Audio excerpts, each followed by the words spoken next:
मुख्यमंत्री देवेंद्र फडणवीस यांनी राहुल गांधी यांना उद्देशून वापरलेले शब्द अयोग्य असल्याचं शरद पवारांनी म्हटले।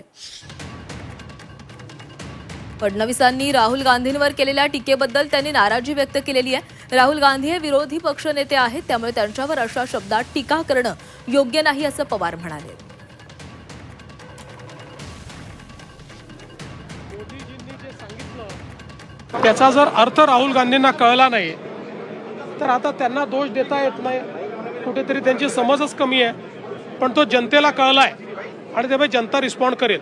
देशामध्ये सर्वात रिजेक्टेड नेता हे राहुल गांधी आहेत। रिजेक्टेड माल आहे। आता त्याला तुम्ही महत्त्व देता, आम्ही देत नाही। महाराष्ट्राच्या मुख्यमंत्र्यांनी आज स्टेटमेंट काढलं, त्याच्यामध्ये उदाहरणार्थ राहुल गांधींच्या संबंधी त्यांनी जे शब्द वापरले मला स्वतःला ते अयोग्य वाटतं।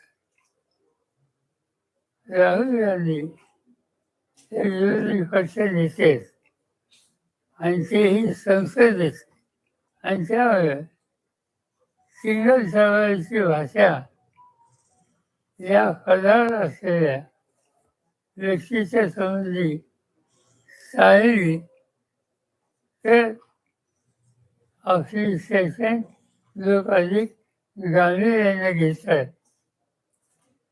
आणि ते घ्यावी अशी अपेक्षा आहे।